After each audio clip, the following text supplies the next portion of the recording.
Ito yung mga kalapati natin mga tol. Ayan. Yung molting nila almost complete na. Ayan, konti na lang. Ito na yung paglulugo nila. Ito. Ito yung isa to, makinis na.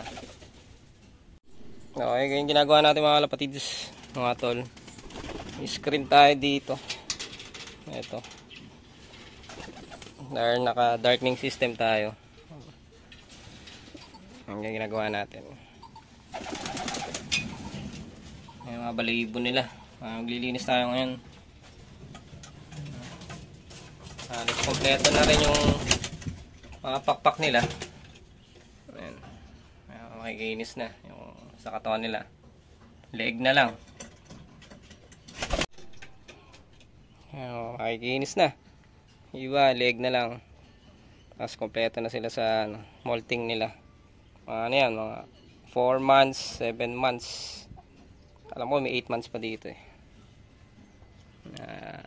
First batch yata o 7 months, mga ganun yung edad nitong mga ibon na to. Kaya yung iba, mga naka-yellow ring na CL North, hindi natin mailaro. Ongoing na ngayon yung CL North. So South na sila mailalaro, old bird na lang. Tapos yung mga blue, South ng CL.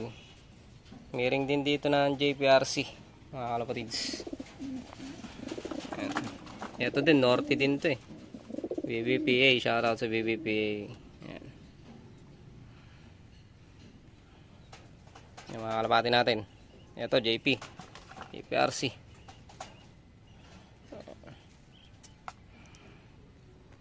Maglinis muna tayo mga tol.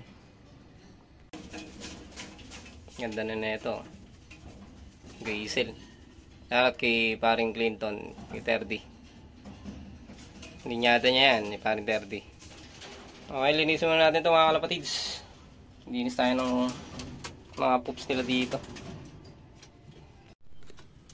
At bago tayo maglinis mga kalapatids ng loft natin, ito yung mga kalapati natin sa training box. Okay, disclaimer lang, no animals for harm during making of this video. Bibigay tayo ng prevention sa kanila. So, papakita ko sa inyo mga kalapatids yung pang prevention natin na binibigay sa mga kalapati natin. So, bigyan na natin mga kalapatids. So, ito yung mga kalapatids, mga tol, yung binibigay natin. Prevention for cancer, tsaka respiratory. Good to for prevention sa ginagamit natin. Aeroclear, yellow drop. Ang tawag sa kanya mga kalapatids.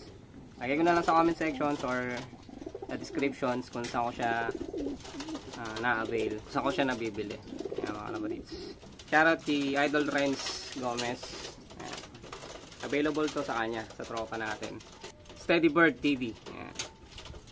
Mga kalapatids. Alagay ko na lang sa descriptions natin kung saan nakakakuha ng ganito, kung saan nakaka-avail ng Aeroclear Yellow Drop. So, bigyan natin mga kalapatids. Sample lang ako kayo mga kalapatids. Pag-apply na to sa mga kalapate. So, itong kalapate natin. Okay. So, ginagawa natin. Ganyan yung kalapate natin. Tapos, bukas lang natin yung beak nya. Tapos papatakan natin. Okay. Ano lang siya, stain lang siya. So kung ayaw nyo malagyan ng stain sa kamay, matagal siyang matanggal. Ayan, yellow. Gamit kayo ng gloves. Ito ang kulay nya. Ayan. Madilaw. Madilaw siya, para siyang luyan dilaw. Parang ganon. Ayan. Mga kalapati natin. Kahit once a week, pwede nyong bigyan. Pwede nyong ihalo sa tubig. Good for prevention. Organic siya. Ganda yung yellow drop na yan. Mga kalapati natin. So, ganun ko siya ina-apply mga kalapatids. Nire-recta ko siya sa tuka ng kalapati natin. Okay, meron lang siya mancha, nagmamantsa sa kamay. So kung may trabaho kayo after para hindi madumihan yung mga kamay nyo, mag gloves kayo mga kalapatids. Okay, so yun yung ginagamit natin. During molting, okay din siyang bigyan. Saka bago mag-breed, nagbibigay din tayo ng ng Aeroclear Yellow Drop. ginagawa natin yan for preventions para hindi sila magkaroon ng cancer tsaka magkaroon ng problema sa respiratory. So ayun mga kalapatids, yun yung ano natin, ginagawa natin. Okay, ayan, mapapansin nyo madilaw yung ano niya, dila niya dahil sa yellow drop natin. Ayan. So tara, balik tayo doon sa loft, maglinis na tayo. So papahinga ko lang muna sila, tapos mamaya papakulan ko lang din sila dito lang din sa harap ng loft natin, kasi ito training ko din sila na masanay sa training box ko. Kasabay na rin ngayong araw na sinasanay ko sila sa training box para pagka magtotos na tayo, alam na nila na biyabiyahin natin sila, magtotos sila, magte-training sila. Para hindi na sila manibago pagka magro-road training na tayo. Sanay na sila sa training box. So yung ginawa natin, sinabay natin dito sa yellow drop natin. At the same time, hinahandaan na rin natin sila for road training mga kalapatids. At yun yung ano natin, ginagamit natin ang yellow drops mga kalapatids. So tara, balik naman tayo dun sa loft natin. Linisin na natin yung loft tsaka yung mga feeder nila. Yun, once a week naglilinis tayo.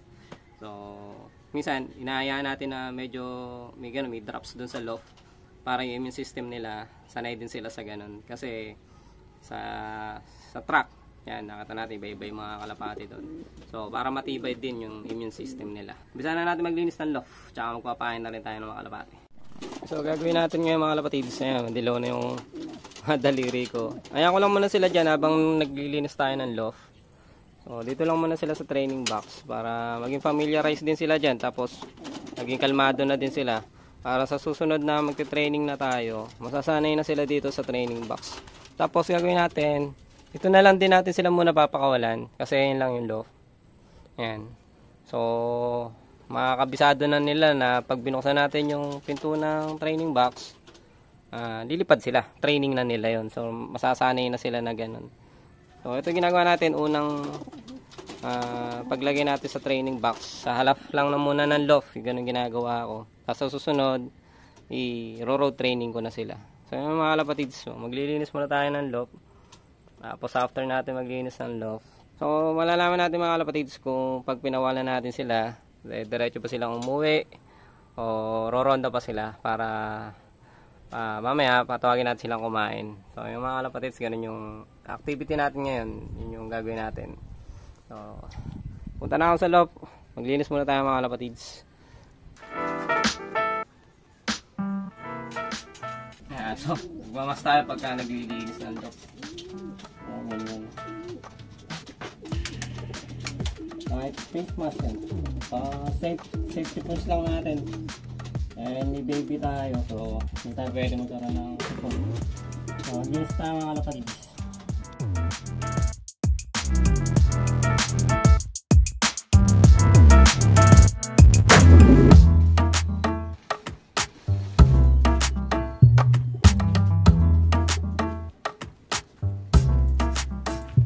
Tara, pakulan na natin yung mga young birds natin. Taas tayong maglinis ng loft.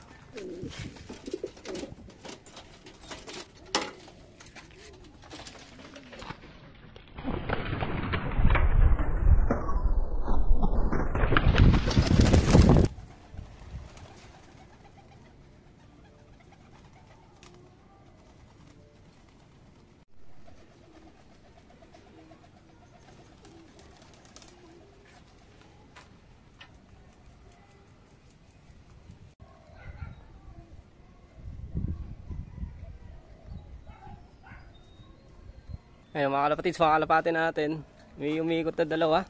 Ayan, umiikot sila.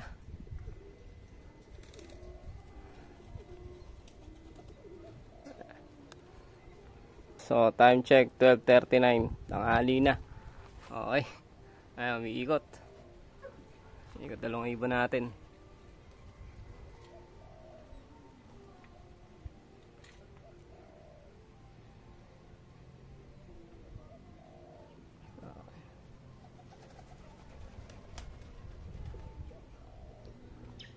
Tara, pakainin na natin yung mga kalapati natin, mga kalapatids. Yan, mga pagkain natin. So tara. Okay. Pasok na, pasok na, pasok.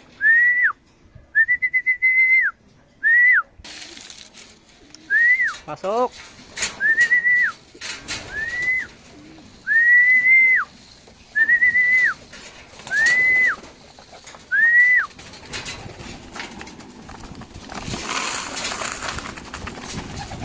Ayan, bababa na. Pasok na, pasok na, pasok na.